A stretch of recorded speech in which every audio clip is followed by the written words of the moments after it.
venue, and we just moved here about 2 weeks ago, so we had one on Monday on health IT privacy. It's a great event, and the PowerPoint projector wasn't working, although the mic was working.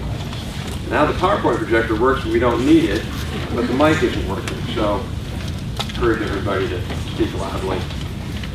So anyway, I want to welcome everybody here today. This, I think, should be a fascinating event to talk about, I think, a very innovative and compelling proposal to essentially that Stuart Benjamin and Arti Ray, who are professors at Duke Law School, have come up with.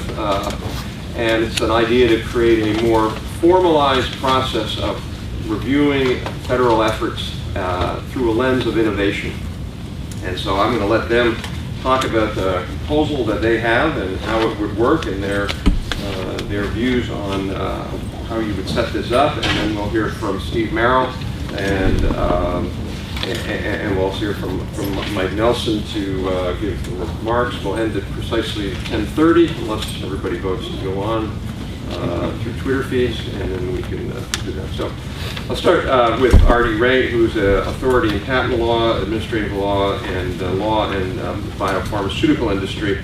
Her research currently is focused on innovation policies in areas such as green technology, drug development, and software, and funded by the NIH, Kauffman Foundation, and Chatham House. She has published widely in a wide array of journals, including Nature, Biotechnology, PLOS, Biology, and Medicine. And it's working. Thank you. She also serves as a peer reviewer for science research policy, journal of legal studies, and a whole wide array of other scholarly journals. She's testified in front of the Senate on innovation policy issues, and she's currently chair of the Intellectual Property Committee of the Administrative Law section of the ABA. Prior to coming into academia, she was clerk for the Honorable Marilyn Hall Patel of the U.S. District Court in Northern California, and litigation associate at Jenner and Block, has a degree from Harvard in biochemistry, magna cum laude, and a JD from Harvard Law School, also cum laude. Stuart Benjamin, I guess I could say you guys are also related by marriage. It's not a secret. It's not a secret. I wasn't sure. Our daughters know. Do they? Your colleagues know. Stuart is a JD in 1991 from Yale University. Before he began teaching law, he served as editor of Yale Law Journal, clerked for Judge William Canby at the U.S. Court of Appeals of the Ninth Circuit, and Justice David Souter at the U.S. Supreme Court. Also extensive law background. From 1997 to 2001, he was associate professor of law at the University of San Diego. And more recently, before he came to Duke, he was the Rex G. and Edna Baker Professor of Constitutional Law at the University of Texas Law School. I'll introduce everybody now before we go on. Steve Merrill, most of you know Steve. Steve is a longtime colleague. He's the executive director of the National Academy's STEP Board, the Science, Technology, and Economic Policy Board. He's been that since its formation in 1991. I'm not going to read Steve's long background, but suffice to say, Steve is one of the leading experts in Washington on science and innovation policy. He's been at the Academy since 1985. Before that, CSIS, served on various congressional staffs, including Senate Commerce, Science, and Transportation, and holds numerous degrees. Everybody here except me is cum laude. I'm just not sure I like it. All right, so Steve is cum laude at Columbia, Oxford, Yale. Anything else I'm missing here, Steve? Mike does not appear to be cum laude. Just a PhD in geophysics from MIT, but you know, hey, anybody can do that. And then a BS in geology from Caltech. Mike, now, again, most of you should know Mike. Mike is, again, one of the leading innovation tech policy people in Washington. Mike now is at Georgetown, where he teaches courses and does research in a whole array of issues around IT policy, internet, cyber policy, and e-government. He was before that at IBM for a number of years, really I think about 12 years, 11 years, where he really was the kind of key technology policy person here in IBM's Washington office. Before that, he was the Director of Technology Policy at the FCC, and before that, worked with Vice President Gore, doing tech and IT policy in OSTP, and before that was on the Science Committee in the Senate. So great panel today, and I guess we'll start off with Arti to make comments. I don't know if you want to, it's either topic you can come up. Sure, absolutely.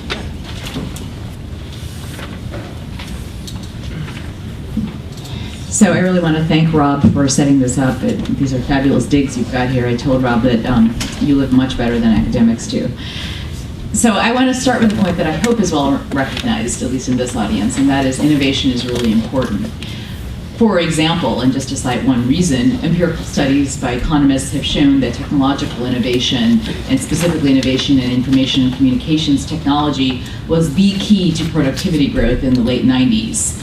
More generally, studies have shown from Rob Solow on that innovation is the key to increasing productivity and long-term economic growth.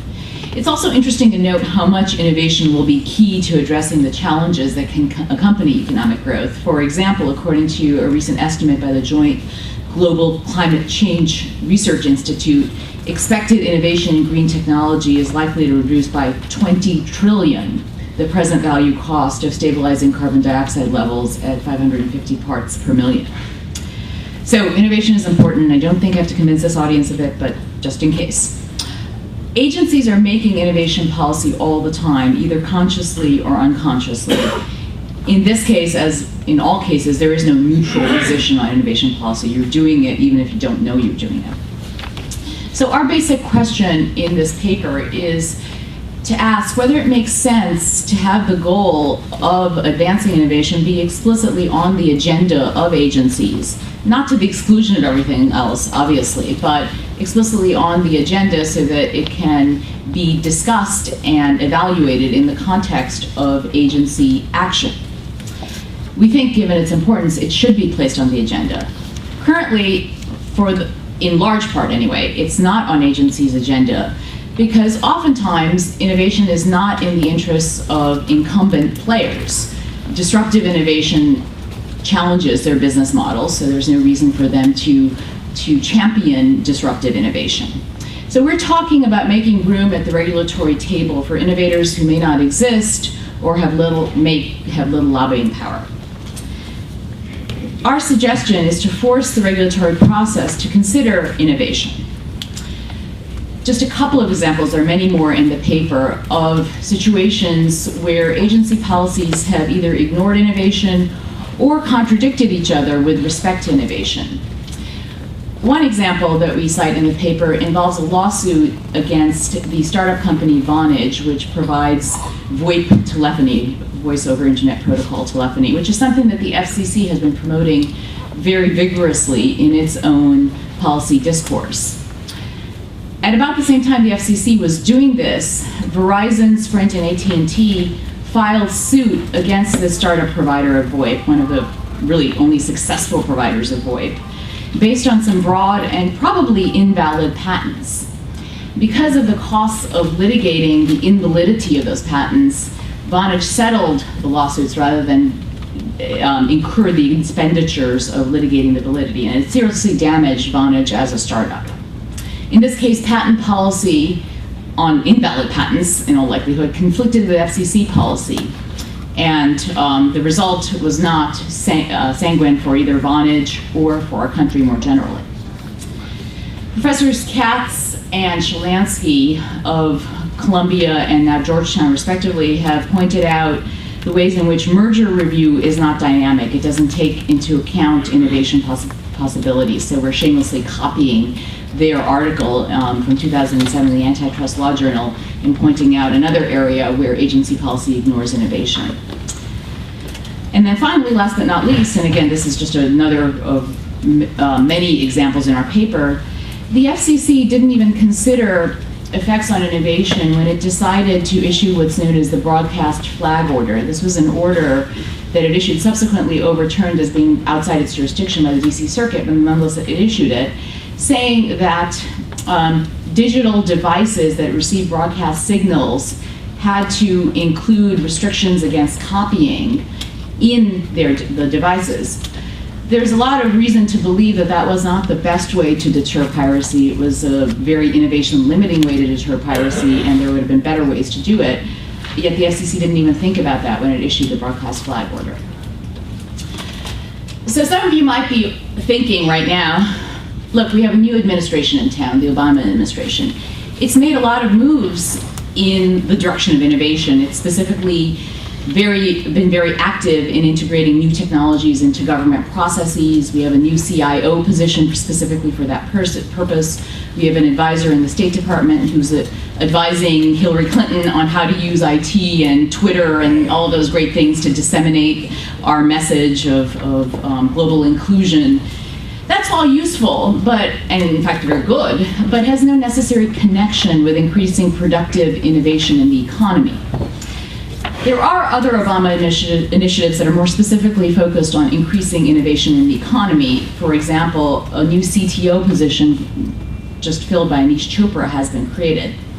And that's all really great as far as it goes, but as many people in this audience probably know, it's very easy for issues to be talked about, but nothing actually gets done about them.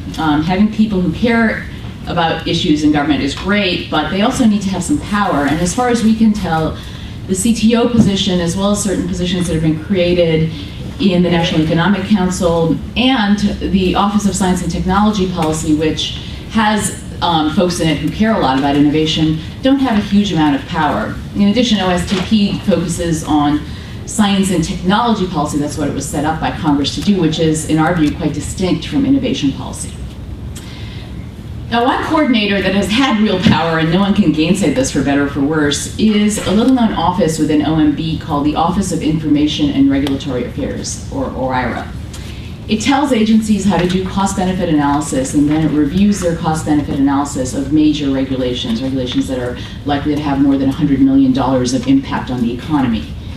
It can effectively block regulations that don't comply with their view of how cost-benefit analysis is done appropriately. I think it's fair to say no one has ever complained that OIRA doesn't have enough power. So one might ask, why can't OIRA do this? Why can't it include dynamic effects, i.e. effects on innovation, into its cost-benefit analysis? That would be quite parsimonious and also arguably normatively attractive. Innovation is not the only goal one needs to factor into analyzing agency action. It's a very important goal, but it's not the only goal, obviously. So why not have innovation be part of this larger cost-benefit analysis? One problem is that over the past several decades, the career people at OIRA have been quite uninterested in innovation. Even though Executive Order 12866 specifically mentions innovation, the circular that they send out to agencies talking about how to do cost-benefit analysis says almost nothing about innovation. Even though there's a huge amount of economic work on how to model dynamic effects, the circular says precious little about innovation. In addition, OIRA tends to be reactive, not proactive, again, even though the executive order setting it up allows it to be proactive. And finally, last but not least, frankly, it's been perceived as anti-regulatory, and we don't want our innovation policy reviewer to be perceived as anti-regulatory because we don't think innovation cuts in either direction, pro-regulatory, anti-regulatory. It's just a really important issue. So we don't think OIRA is necessarily the only option or the best one. Still, the example of OIRA does tee up nicely the question of exactly how much power an innovation policy coordinator should have, because OIRA has been a coordinator that, again, for better or for worse, nobody can argue they don't have power, and they haven't had a huge impact on the way that regulation is done in Washington, D.C. over the last 30 years or so. So that tees up my co-presenter, Stuart Benjamin, to talk about how an innovation policy reviewer should be set up, using the example of OIRA perhaps as inspiration, perhaps as foil. Can I ask folks who are in the back there, if you just want to come on in and sit down, there are a bunch of seats here. Maybe if you're on an edge, you can move in because there may be other folks coming, and there is a lot of room. So there's room right up in the front. There are lots of seats, so please come on in and sit down.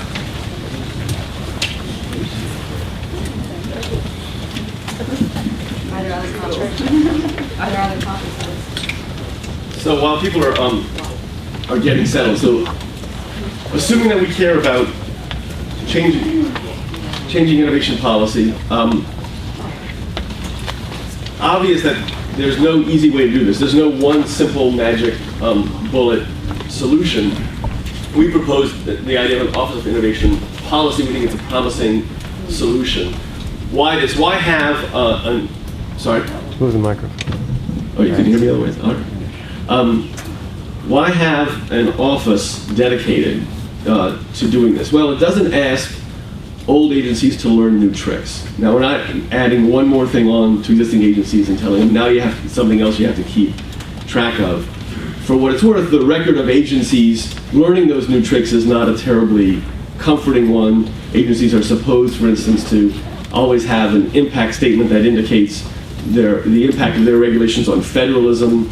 There's a study done in fewer than 1% of cases that where a federalism regulatory impact statement should have been issued wasn't even issued, much less did the agency seem to be taking it seriously. But also, this doesn't involve a remaking of the administrative state. Yeah, if we were creating the system all over again, maybe we would create a different set of agencies, and maybe we would create an agency that was just in charge of all forms of innovation, have huge powers, but we're not in that world.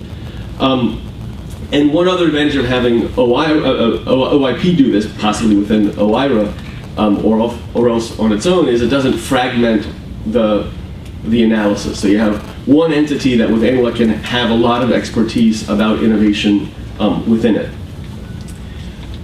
Still raises the question of how much power you want that entity to have. And here's where, as Arti was suggesting, OIRA maybe is instructive. So on the one hand, mere hortatory power I just think is not going to do much good. That's why it's great to have the initiatives the Obama administration has had, but just being able to say to agencies, hey, this matters, that's just one more voice in the wilderness. On the other hand, the ability to permanently block regulations, effectively the power that OIRA has. You didn't do a good enough job, sorry, try again, is a huge power for any entity to have. And so our proposal instead is a middle ground. OIP would engage in innovation analysis of proposed agency actions and would have the ability to say to the agency, in effect, we're going to remand this back to you for reconsideration. Ideally, it wouldn't even get to that point. Please just take a hard look at our proposal in the first place. But if on remand, having sent this back to you, you still want to stick with your position, you're going to be able to stick with your position. Now, having said that, one advantage of having OIP is this now is part of the administrative record. So on review to a court, one of the questions a court would ask is, did you take a hard look at what OIP's input here? And so we think it'll have real impact without utterly bogging down administrative processes, without preventing agencies from being able to carry out their missions. So you might be wondering, well, how is this different from OIRA? And in terms of the power, in terms of the setup, well, this is less power than OIRA has, frankly. OIRA does have the power to block, and this is not a permanent blocking power. There's another difference also with OIRA, which I think is important to get on the table. For better or for worse, OIRA was created with an anti-regulatory agenda. That is, which has a clear conservative liberal valence. OIRA is always looking for less burdensome regulations, and it puts it in the position of being receptive to industry players who say, well, don't put this burden on us, it'll be a big hassle for us. We think that's less likely to be the case here, in part because innovation by definition, we're looking at developments that haven't yet happened. Entrenched industry players aren't as opposed. They don't have as much reason to be opposed in entrenched positions, because the whole thing is the development hasn't occurred. They could be beneficiaries of it, who knows? And so we aren't expecting the same kind of classic liberal conservative setup that we've seen with with OIRA. And in fact, as we note in the paper, strikes us as quite plausible. In fact, this would be the ideal, that OIP would often say to agencies, here's one thing we're proposing, we think this will hurt innovation. Here's a different way of achieving that same goal. So more like prompt letters, which haven't really gotten off the ground for OIRA, but a prompting role that OIP could play. I do want to note a couple of other things, though, about OIRA, the way in which it's instructive. So, a small entity with very small budget can have a very big impact. We think the same thing is true for an Office of Innovation Policy. And an Office of Innovation Policy could be part of OIRA. It could provide the innovation module for OIRA review, or it could be separate from OIRA, where there's different ways of setting it up, and we don't think there's only one way to skin that cat. And one other thing to note is that the Office of Innovation Policy could be involved early in the regulatory process. In fact, that's really the goal, is at the formulation stage to have the Office of Innovation Policy weigh in and say, well, listen, here are things we think would be good for innovation, so here are directions we think are promising to pursue. All right, so some people are going to object, but experts are often wrong. Of course they are. Of course we know that there are going to be mistakes made. The point is, are we better off having people whose focus is on innovation, who are trying to get it right, who actually have some expertise, rather than have it be just this side issue that's out there that never gets a focus, that never really has expertise trained on it. Similar kind of point, maybe good innovation is in the eye of the beholder, so why won't this just be yet another instance of everybody saying, oh, this is good for innovation, this is bad to innovation? There's something to that as well. But you know what? In some situations, we are going to agree that things are bad, better or worse innovation policy. And even having the focus changes the terms of the debate. So pick your example of an agency that is focused on protecting some particular industry. I mean, often this is part of the agency culture. So I know a fair amount about the FCC, protecting local television as an important agenda item for the FCC. That's just going to be a different focus than let's try to focus on what would be good for innovation. And there's no two ways about it. It's going to play out. It's going to play out differently, and it's just not going to be the case that innovation policy is always going to be up for grabs. In some situations, we really will be able to say, gee, we understand there's a desire to help this existing industry, whatever it might be. In the long term, what we should really want is to try to have new innovative technologies coming forward, and simply protecting this industry is not going to be the best way to achieve that. And nobody who's not on the payroll of those companies is going to disagree. So again, back to the examples that Arti gave. There really were other ways of achieving the goals of protecting digital content other than the broadcast flag. The FCC just didn't focus on them as much as we think it should have. There really were other ways of trying to protect real innovations in the telephony space without giving what ended up being a blocking patent to AT&T, Sprint, etc., that would block Verizon. Now, having said all of this, another question I have, but won't it still be the case that decision makers could, if they want to, act in bad faith and become these kind of crazy rogue operators who A, stick their fingers in every pie, and B, badly? And the answer is, of course. Of course that's possible with any entity. Whenever you're setting up, you name the institution you want to set up. We could call it the Presidency of the United States, the Senate, any agency. Of course you can get people in there that you think will have the wrong priorities and do bad things. And you know what? If you get the wrong people in there, there's nothing we can do. we get 100 senators who are committed to Satanism, guess what? We're going to have Satanism in this country. I mean, there's nothing I can do about that. I don't believe that however, and if you believe the public choice story, then it doesn't matter what agency you ever create, powerful players are always going to win.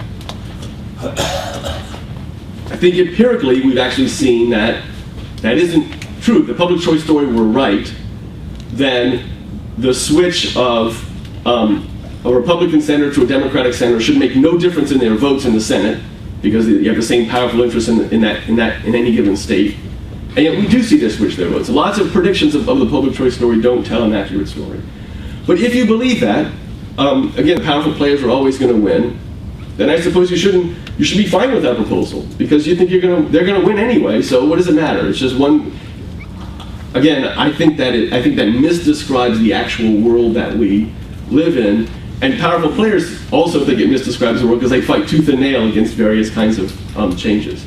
So that goes to the final point, which is, how can this entity be created? Is this just pie in the sky because Congress will never get behind it? Well, it's probable that it would be hard to get all of the machinery going for Congress to enact it, but it doesn't have to be a congressional enactment. As we propose the powers that an OIP would have, it can be done via executive order. And we see that as a big advantage of this proposal. Because it's not going to have these huge new powers, this is something that is realistic both as a legal matter and as a political matter for the president himself actually to do. And so you don't have to get all of the machinery of legislation. It'd be great if it happened, but you don't need that in order to actually have an Office of Innovation Policy. And with that, because I want to hear from the commentators, I will stop. And I don't know which of the two. You know this first.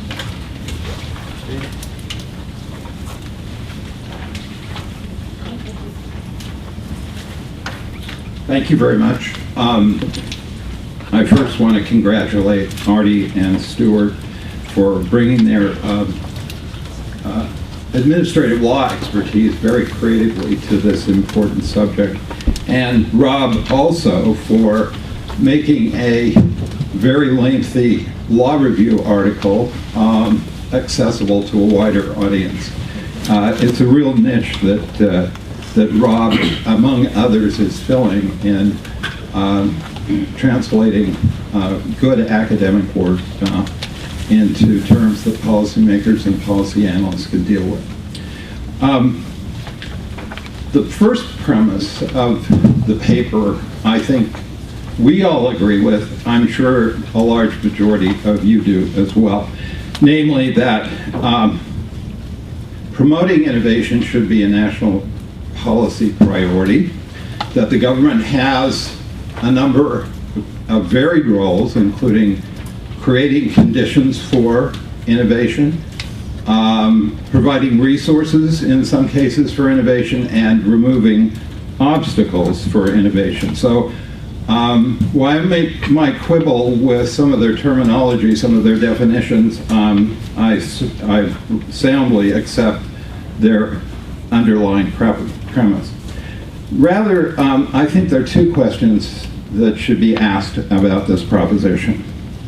And the first is, how far does it go? How far does the concept of an OIP for regulatory review take us in the direction of a robust innovation agenda and an institutional capacity to adjust innovation policy in the future, which is going to be a need on a continuing basis?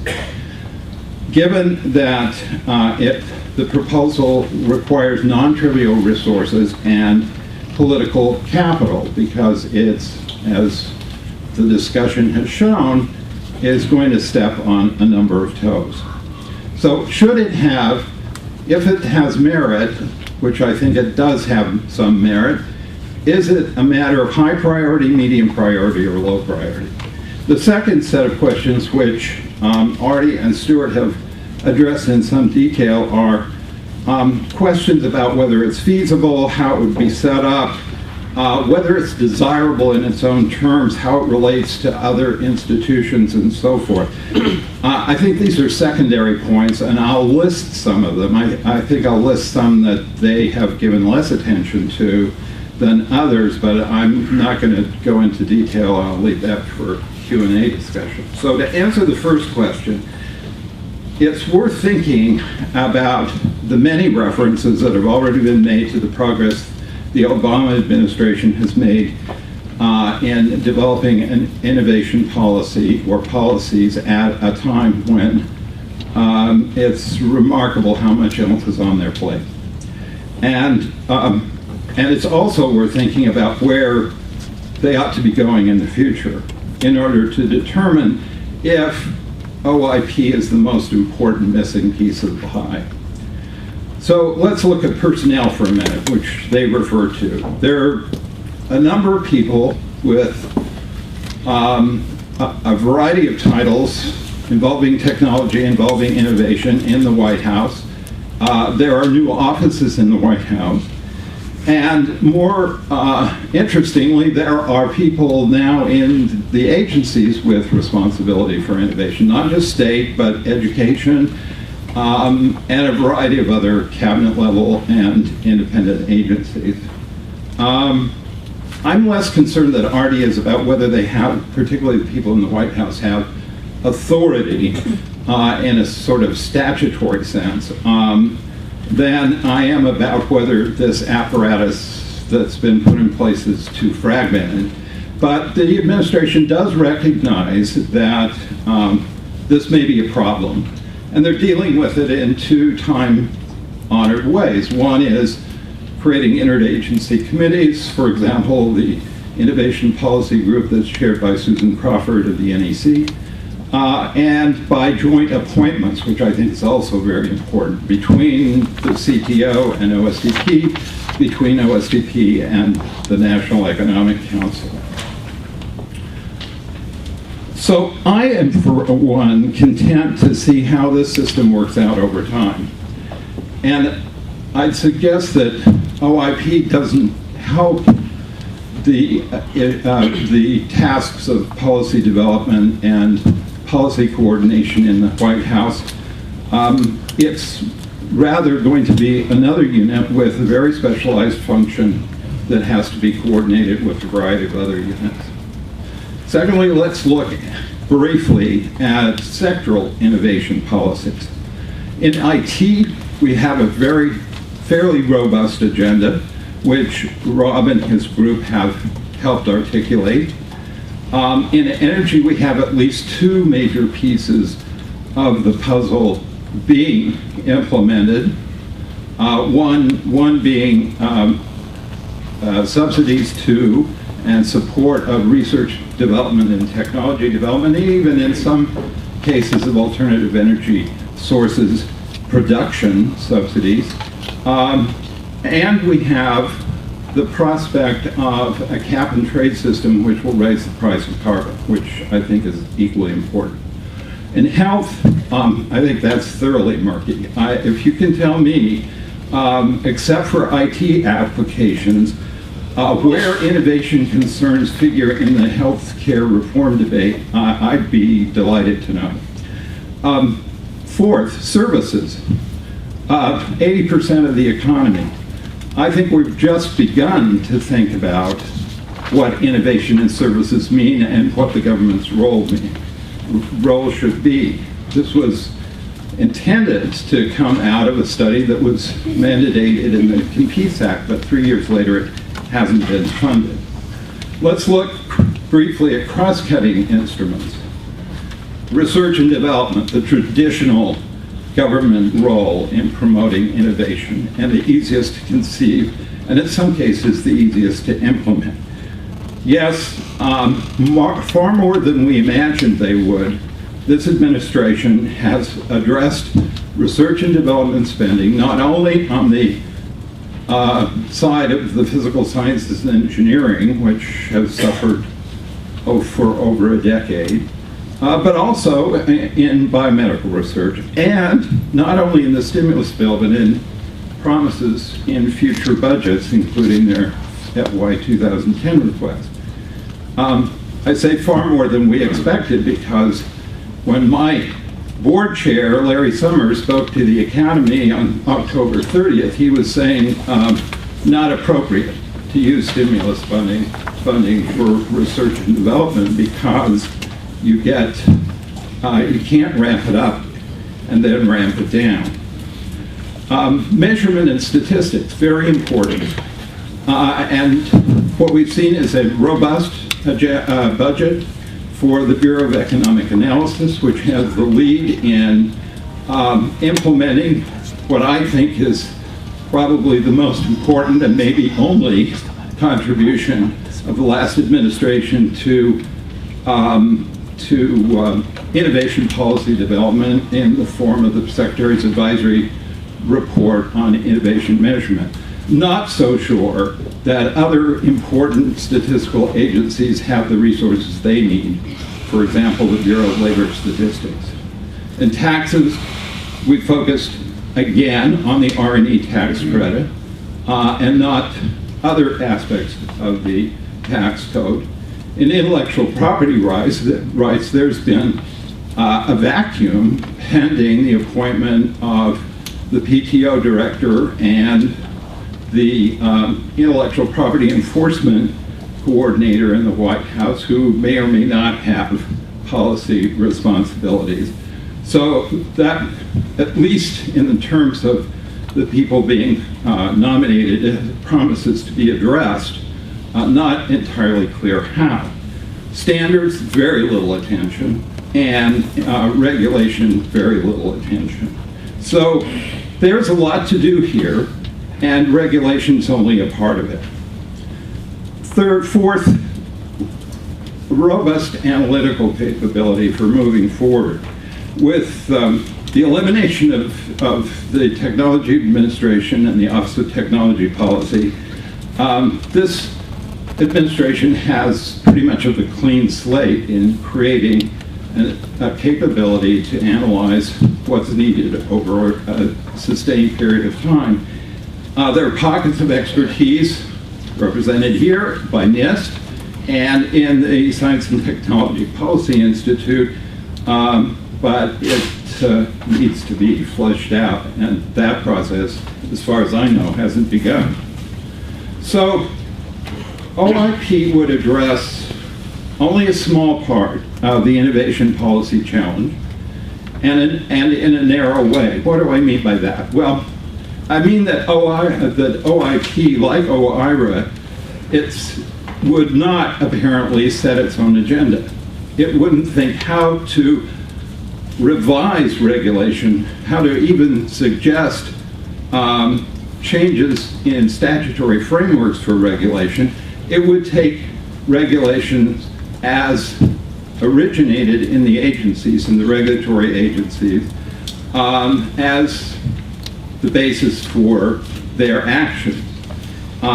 So there's not much opportunity to address, for example, what I think is a growing problem, and that's the doldrums in which pharmaceutical innovation is in. Now, questions about OIP in its own terms. I said I'd be extremely brief. I think they've done an adequate job of dealing with questions like role and authority, alternatives, placement outside the executive office, centralization versus decentralization, and the method of establishment. I think we need to think a lot harder about questions like the methodology for an innovation analysis. I think they gloss over the fact that there is no agreement on what, much less than cost-benefit analysis on what the methodology should be. They're pretty silent on staffing and resources and budget.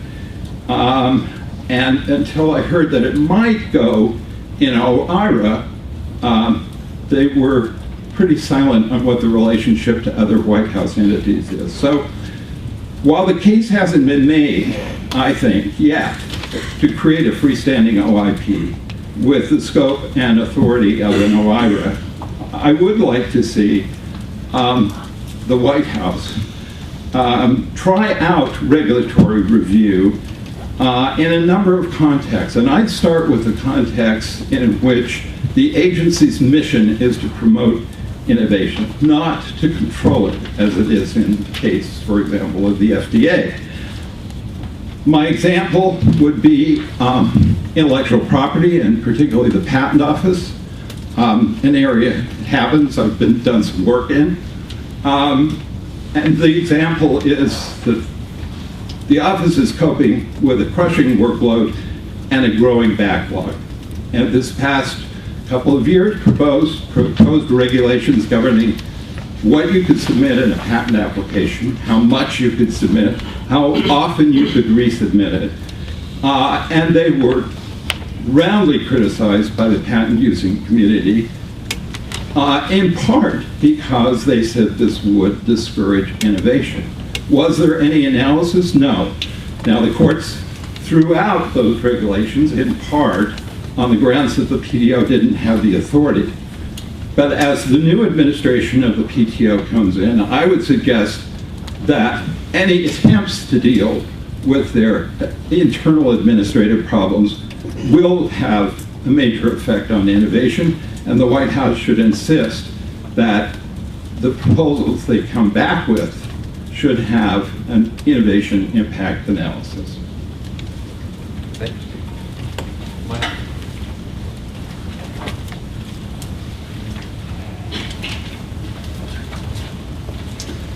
Well, good morning. Very glad to be here, and I'll try to make my remarks very brief because I know we have a lot of very good people in the audience with lots of very good questions. As was mentioned, I've been teaching at Georgetown for about a year and a half. One of the more interesting classes I teach is on creating a culture of innovation. And we try to look at all levels of innovation, looking at how people, individuals can become innovators, how teams can become more innovative, how companies can become more innovative, and then more interesting, how do ecosystems of innovation develop and how do nations become more innovative. And I think this paper touches on all of those different levels, and any Office of Innovation Policy will have to do that. So that makes it a real challenge. There's so many different issues on the table here. As I said, as Rob mentioned, I've been looking at innovation and technology policy from a lot of different angles over the last 20 years, from the Senate, from the White House, from the FCC, and from IBM. And I agree wholeheartedly with Stuart and Arti that there's a major problem here, and something needs to be done. I think this is a very valuable paper in that it has stimulated a lot of discussion. Their law review paper did that, and I think by giving these ideas to a larger audience, you'll get a lot more feedback and a lot more discussion.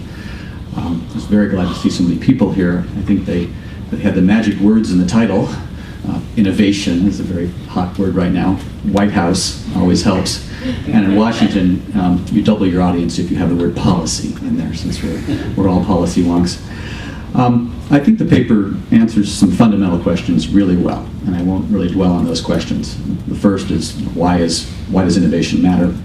I think they do a great job of describing what's wrong today and giving some case studies explaining what happened and why it happened that way.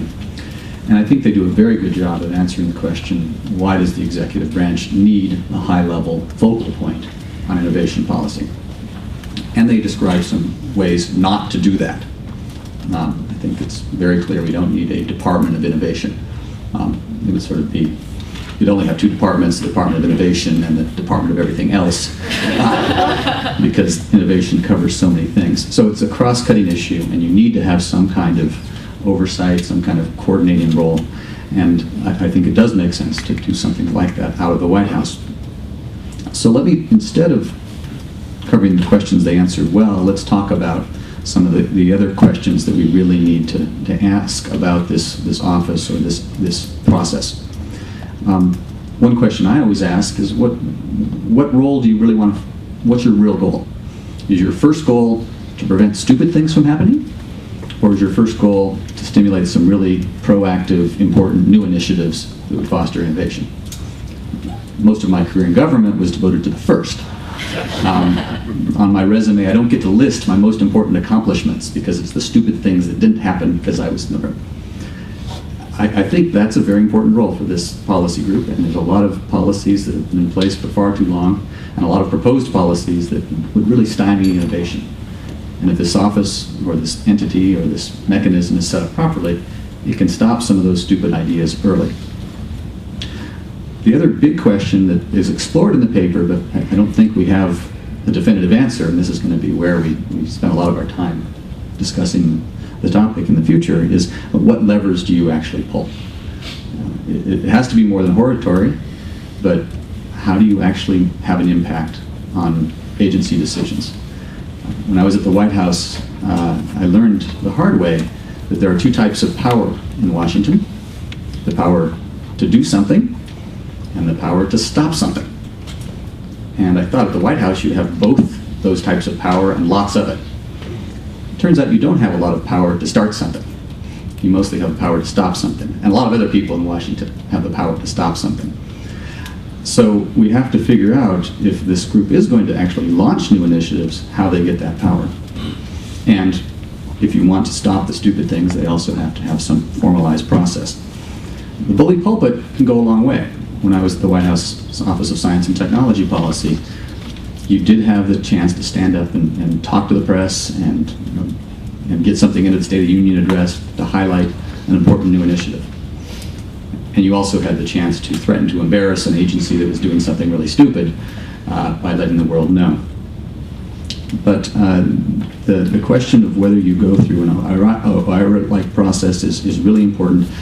I do think you're going to need to have some kind of process, some review process. OSTP has a function somewhat similar to what OIP is supposed to do here. OSTP is not a big, powerful entity like OMB, but it does have the ability to advise OMB and to advise the agencies and to help them understand how to do things a little bit better.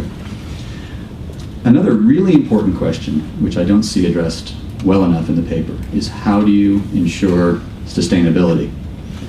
In this administration, it's not going to be hard to get enough people paying attention to innovation policy. But there are term limits, and we don't know who's going to be in the White House in 10 years. So how do you build a structure that will continue on? Even OSTP and the Council of Environmental Quality, which are established by statute, have been there a very long time, vary in their effectiveness according to what the president thinks of those organizations and their missions.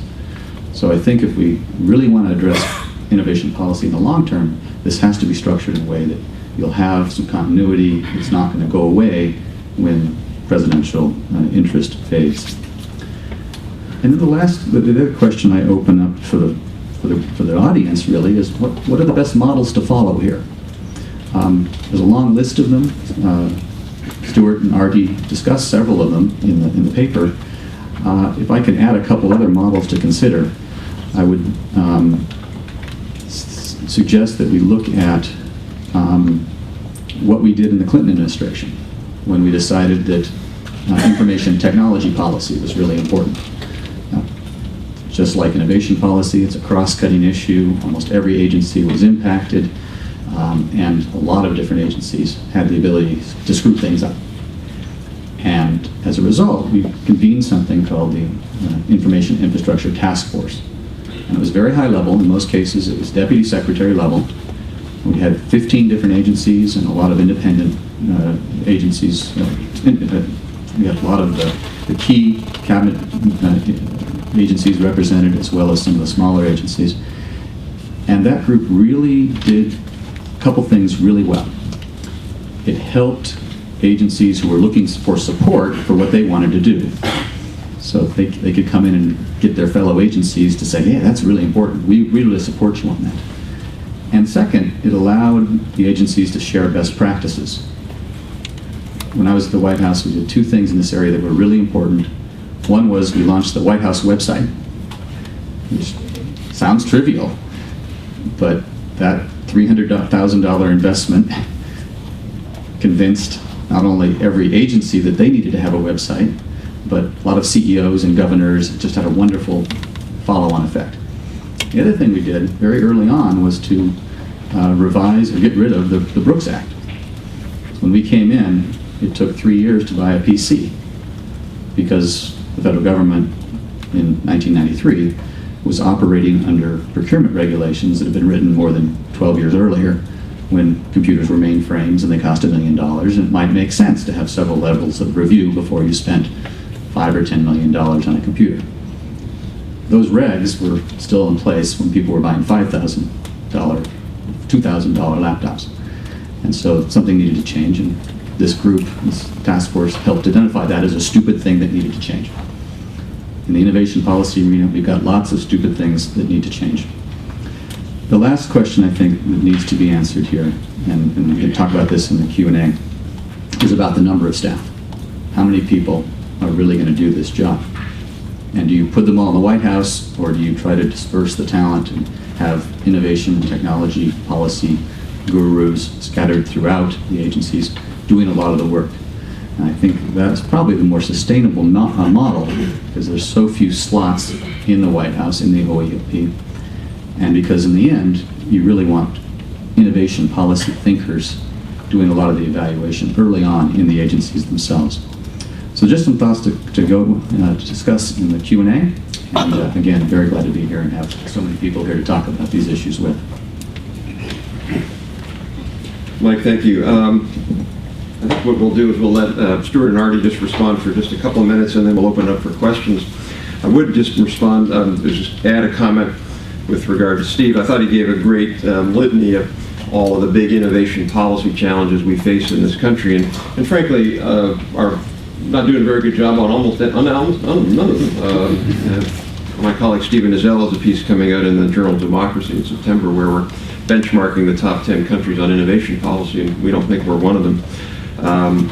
But I think there are a whole set of things that have to be done. One of them, my colleague Howard Weil from Brookings and I proposed last year, creating a National Innovation Foundation akin to NSF. We need to do services innovation, we need to do patents, we need a whole set of things. And I see this really as just kind of a component of a broader set of national innovation and technology policy. So I don't know who, Arti or Stuart, if you want to respond? Sure. I'll have a couple of things to say, and then Stuart will say a few things. So just teeing off what you just said, absolutely, this is a component. We're really focusing on regulatory stuff here, not because we think regulatory stuff is the only thing, but we think it's really important. Rob and Howard have talked about a National Innovation Foundation, which we focus more on the R&D side of things.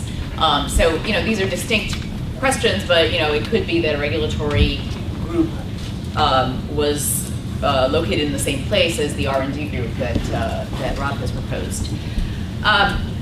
The second point that I'd like to make, I think this ends up addressing both what Steve and Mike said, is that it is the case that it looks like the Obama administration has, for the most part, tended to take we'll disperse people who think about innovation into various agencies approach. And I think that's useful, but I do think you also need a more centralized focus. And it could be that this innovation policy group of the NEC provides that more centralized focus. I think it may be too early to tell. But of the various things that the Obama administration has done, it seems to me that either the CTO or the innovation policy group of the NEC is what we're really talking about. It's more the centralized approach that we think is likely in the long run to be necessary, not necessarily sufficient, but at least necessary in order to get innovation policy right. Again, I'm a little concerned CTO and this innovation policy group of the NEC may not have the power necessary, and that's why we've looked a little bit more at the OIRA model, which, as we noted, is very powerful. Secondly, Steve talked quite a bit about sectoral stuff and R&D in the context of various sectors. And again, looping back to the point that I made at the beginning, right now we are focused on regulation, not necessarily on R&D funding and all the stuff that's being done in various sectors in R&D, because we think regulation and innovation regulation in particular is cross-cutting across sectors.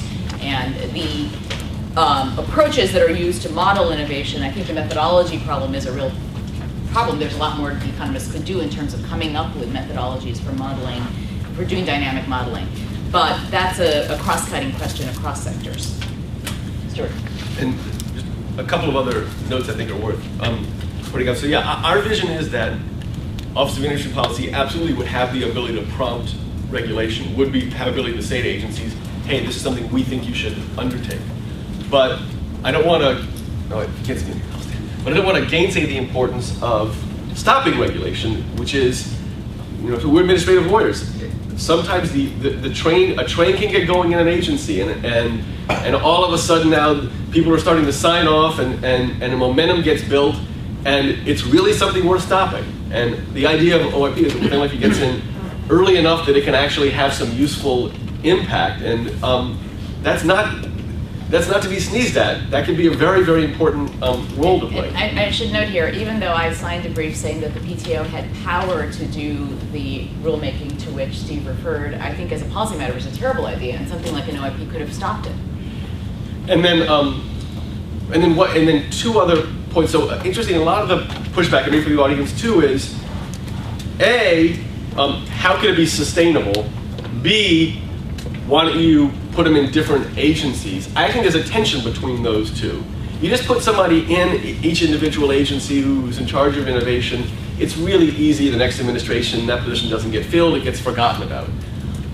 Inertia can be your friend in Washington. Once you've got the entity created, once you've got an Office of Innovation policy, then there's sort of an embarrassment about getting rid of it. I mean, this is part of the reason why some agencies stick around long after the reason for their creation is gone. If you can get it going, then there's going to be a need to staff it. OIRA itself, there's reason to think that in the Clinton administration, they would have created an OIRA in the first place. This wasn't high on their agenda, but once it existed, they were going to have an OIRA, and it continued to serve a function. Our fear about just having it be dispersed is that's much easier for that to peter out.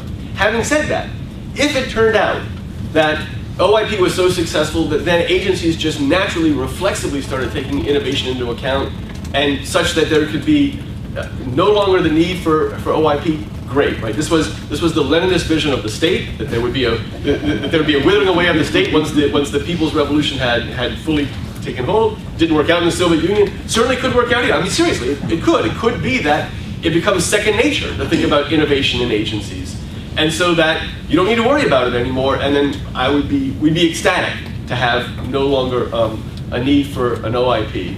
And then just one final last point, one other advantage I don't want to lose sight of about having an entity that does this is it's now doing this publicly. It's doing it transparently. It's actually putting forth comments that are part of the record, that everybody sees is out there. And I think that there's a value to that, both from the standpoint of the public, but again, also from the standpoint of judicial review, when courts later come in, did you take these comments seriously? But anyway, I want to get the question, so I'll desist. Just another quick point on that is to think about the analogy to OIRA. Every agency has an economist.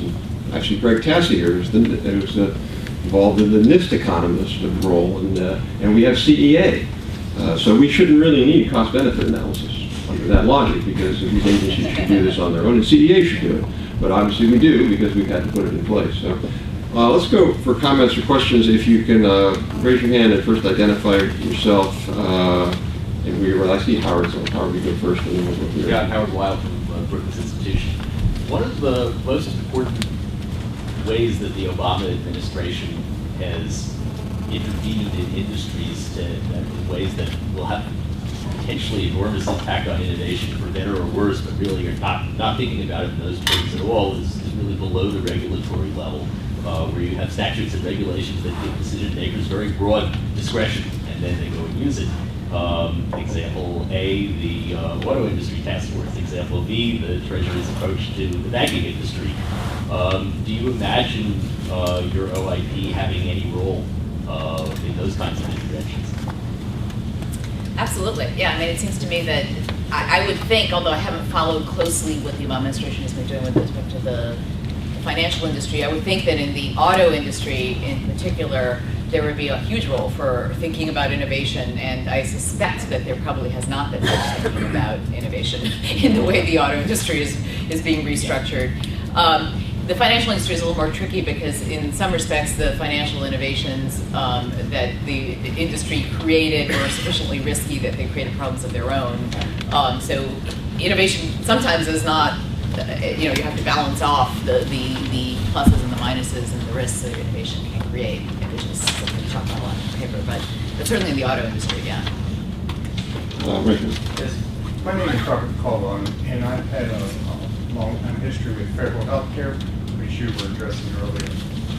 And I also have been looking for mechanisms of innovation and found a couple to use. What's interesting to me is while you all are talking about legislative approaches, what the three office may be, what I'm curious about is that you consider unleashing power within the government itself, where I've been able to use a mechanism to get people to come forth and make their contributions for innovations. Bureaucracies basically are such an environment that they kind of tamp down innovation, that they really look at it as when they tamp it down, they reduce risk, they give them better control over the budget, and they see innovation quite as threatened. So while we may use a mechanism to bring something about, which we've done several times now, the overall culture which you all were addressing is such that even though it exists within the government quite readily and people really want to come forward, they are afraid to step up to it, and basically the agency policies are such that innovation is not being discussed or brought forward. So what I'm asking, are you looking at a way to unleash the power within the government currently? I think it's a great question, and right, part of the hope of an OIP is, right, there are people in every agency who really care about this, and they just aren't often listened to by people. However, one advantage of an OIP, especially sort of in a prompt function, is in effect it can give them greater voice. It doesn't necessarily know who they are, doesn't need to know who they are necessarily, right?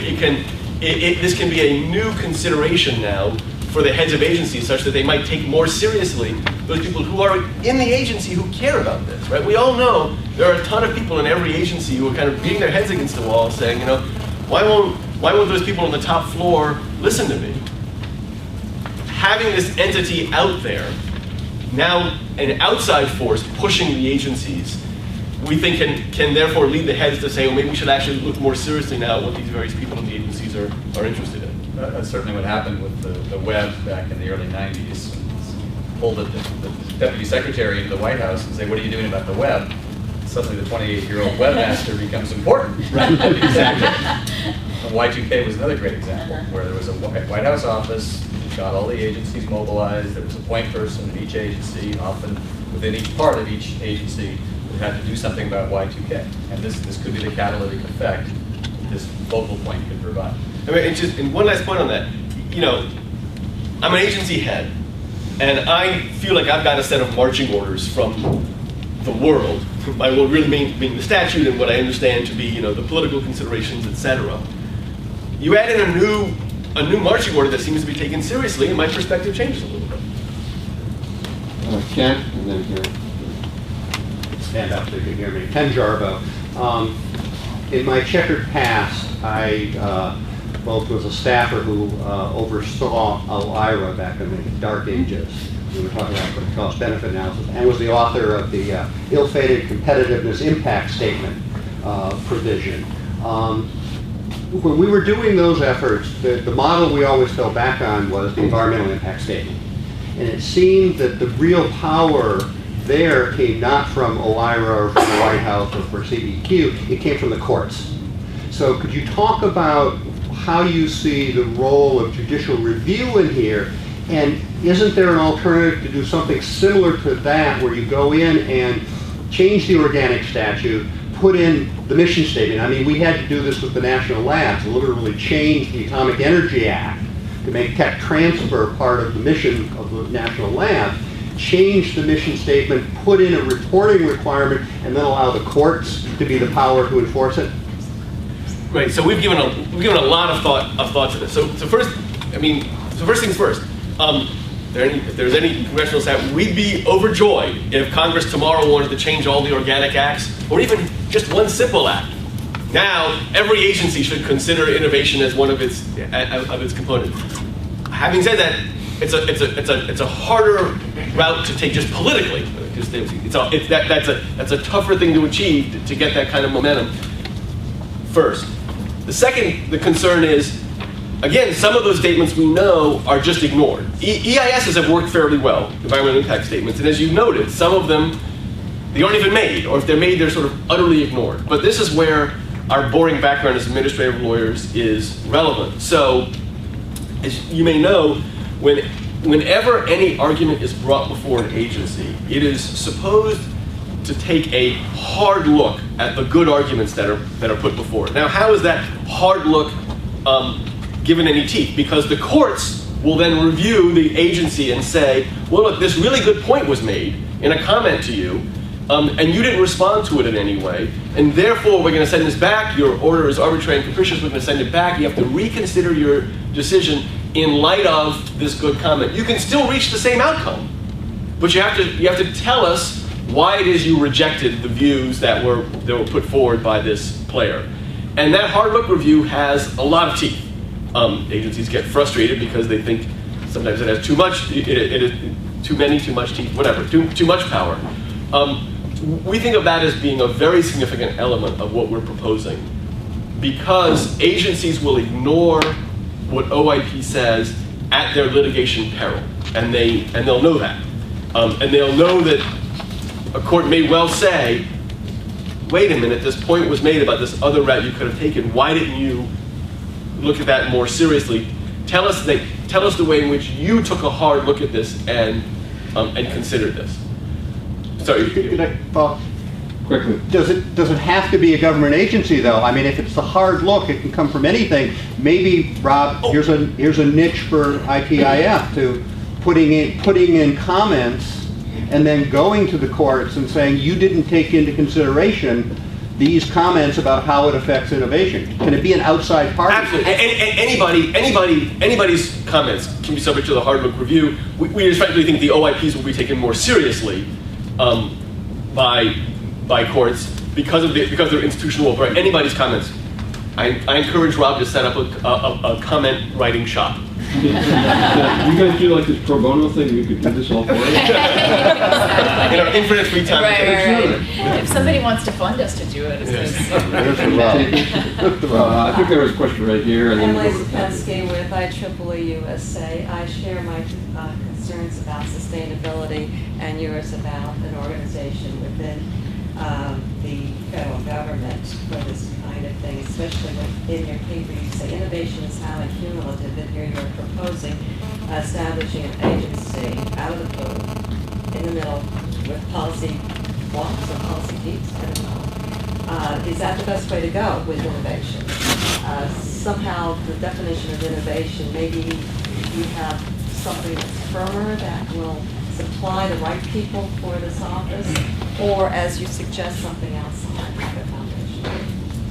So I think there are at least two questions in your question. One is, how are we defining innovation? That's a really good question. I mean, it seems to me that that is a hard question to answer. There are no clear bounds to what innovation means, and we also have to distinguish innovation policy from science and technology policy, which is what OSTP does. We define innovation as the development and deployment of technological improvements. Now you could say, well, technology is also very hard to define. What does technology mean?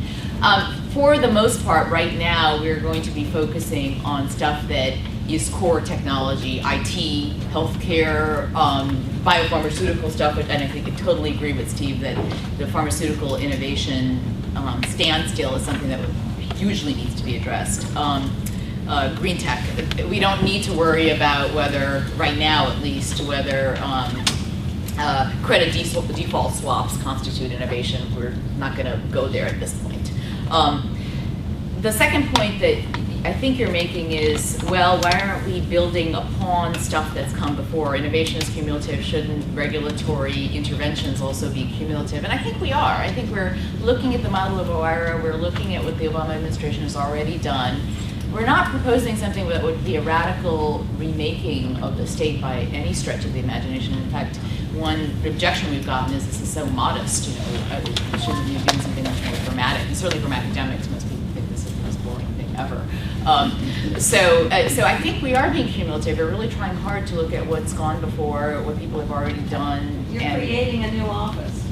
Well, it could be. Well, I mean, one of the things about nomenclature is that we are not committed to the particular nomenclature that we have. So it could be within OIRA, it could be, frankly, it could be within OSTP or some other entity, so long as it had the power to remand regulation and its comments became part of the hard look review. So we could create we could add innovation to the OSTP mission, for example. So it's not necessarily, and this goes to some of the staffing questions, it's not necessarily a huge expenditure of people, in terms of people or resources. So I know in DC nomenclature it tends to become quite important, but we're not wedded to our nomenclature by any stretch. We're wedded to the powers that the entity would have. And just one other point about continuity.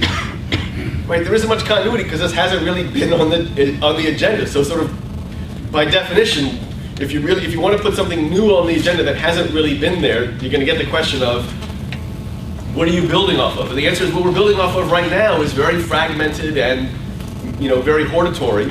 A lot of people who can sort of engage in jawboning in a variety of ways. And yes, this is an attempted step from there. There's just no two ways about it. I think Patrick, and then here, and then here. All right, thanks, Rob.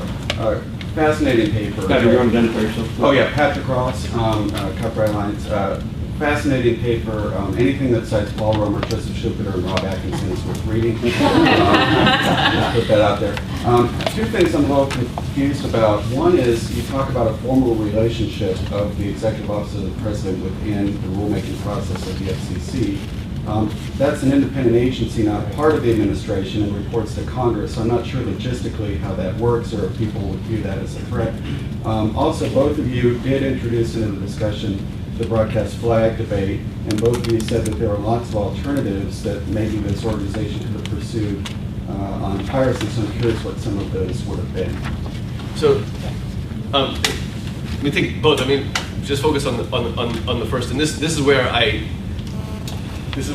recognize we will probably may offend some people in the room. So so be it. So, as a constitutional matter, we're both fairly confident that the president would have the constitutional authority to say, we're going to ask agencies to send this to send what they're doing to OIP or anybody else, and OIP is going to comment. You see absolutely no constitutional problem with that. Now, is there a political problem with it? I think there's a political problem with it if you can block. If an OIP can say, this can't go forward, which is the role that, I don't actually think that there's going to be a massive political problem with doing this. No, it's not the position that the FCC is accustomed to being in. If worse comes to worst and there has to be a softer form of OIP involvement in the FCC, that's not that big a deal to us. Frankly, a lot of their important input is going to be at the policy formulation stage, giving comments to another agency. That happens all the time. The NTIA all the time is talking to the FCC. The FCC doesn't say we refuse to, we will throw everything back over the transom that you send to us.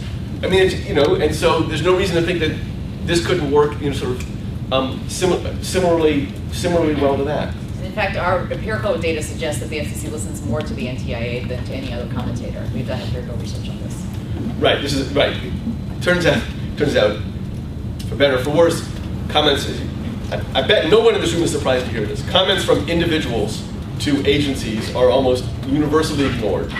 And the comments that agencies are often most responsive to is other entities. They just have more clout, even have more clout than the various lobbying groups. As to the broadcast flag, having introduced it, I don't want to go. In part because things have even changed since then, I sort of don't want to go too far down it. The point is simply this: there were other ways of trying to protect the content that weren't going to force device manufacturers to completely remake their devices. I was just curious what they did. Right. So one. Stuart, why don't we do that? Maybe you two after all. Okay. Because I do want to get a couple more questions. Gary, and then over here. Rob, in deference to your point about your forthcoming study on where the U.S. ranks in innovation, Mike and others about your ice hockey relationship. Where does international relations fit into this? Critical IP. Where will the relationship be, since so much innovation is coming from around the world? Want me to take that? Could you be a little more specific on what you mean by international relations? I mean, you mean like Technology or science or agriculture, energy, something that comes from elsewhere beyond State Department relationships, where OIP will have a role. Will OMB, for instance, have a role in determining the U.S. government's position going into a treaty negotiation? This is one of the questions I didn't get to. So I see. Well, or immigration regulation. Oh, good. Yes. So these are great questions. So yes, I mean, obviously immigration has, and treaties can have huge impacts on innovation, and it would have the proactive role that we were talking about. There wouldn't be a regulatory, or I suppose in the context of the INS, there could be, we're not so longer the INS, there could be regulatory commentary it could make, but certainly in the context of treaties, for example, its role would be more proactive. And there, frankly, the proactive role is more hortatory because there is no public record being created prior to the regulation or whatever sort of statement that is made publicly. Prior to that, there's no public record. And so yes, it would have a role, but that role would be more hortatory. One could make an argument that USTR doesn't really take innovation as serious as they could, and this would be a way to do that. Gentleman right here. Todd Dickinson, American IP Law Association. Technology sector is often very wildly, sometimes aggressively, in how they view certain types of innovation policy. Intellectual property is an example. Biopharma has very extremely strong protection to protect their business model. Content. Information technology might be on the other end of the spectrum.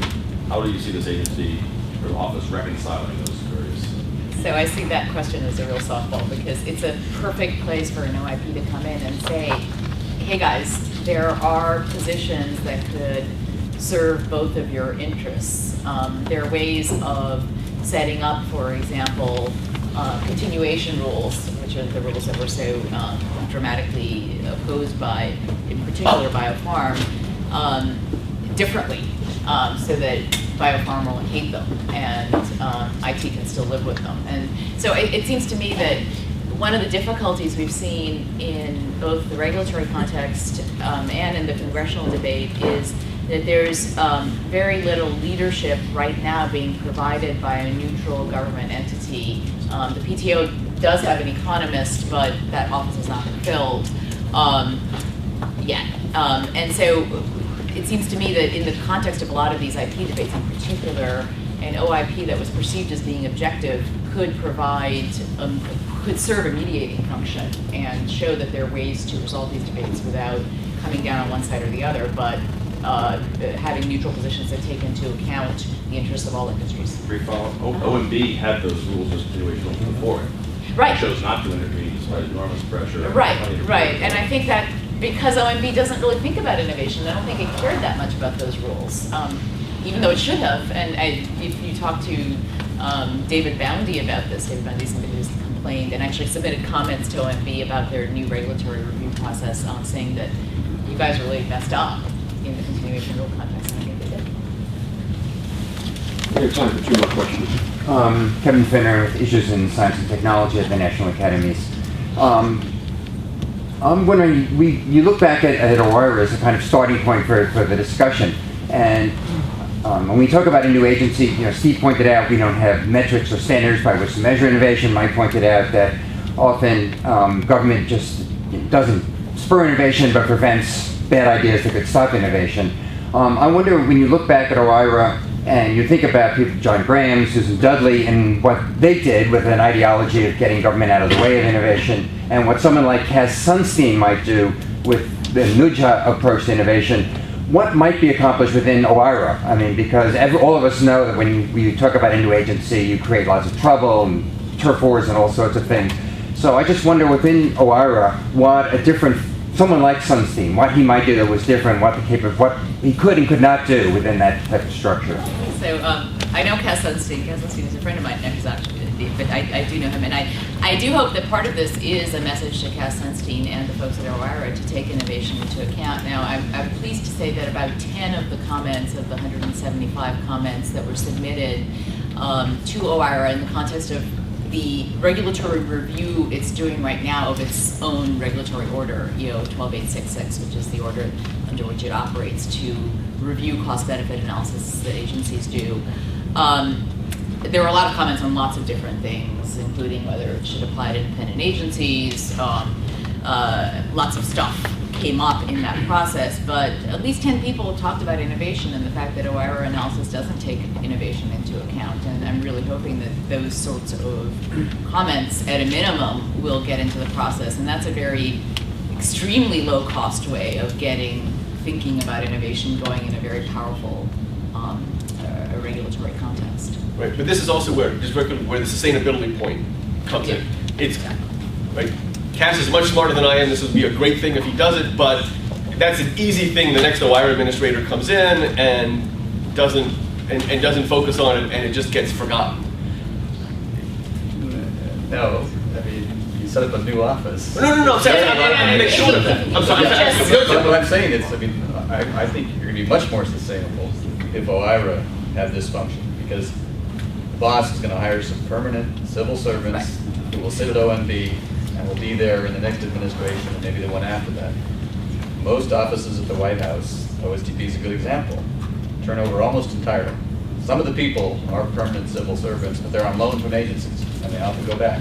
So it's you brought continuity, put it at OMB and put it in the agencies, because those people are there for the long term, and you can hire really good people who can do the analysis year in and year out, and they'll provide an institution for it. Yeah, and we do talk about putting the OIP within OIRA. I think that would be like having a cadre of 5, a SWAT team essentially of 5 people who did dynamic analysis that included innovation would be fantastic, because I don't think they have anything like that right now. By the way, I was the one who raised the question of lack of methodology. And I wanted to underscore that I don't think that's necessarily a fundamental objection. I suspect that if one, and I'm not an expert, if one looked at the history of OIRA, there's lots of debate about the methodology, which undoubtedly some of it still continues, but there's been an evolution. And this might be positive for development of a methodology to analyze innovation. Right, I should say that of the 175 comments or so, almost all of them, all 175, had some criticism of current cost-benefit methodology. And of course, you're going to have criticisms of methodology, and that's what. But there has been progress. But Steve is right. And there's definitely been progress. Yeah. I think on that, one could argue that demand creates its own supply, and we will see that occurring. There's no demand for that kind of analysis, and so there's less willingness to do supply. We've gone over by 1 minute, so we need to stop. They'll be here for a few minutes. I'd like to thank Steve and Mike in particular for great comments, and Arti and Stuart. So please join me in thanking them.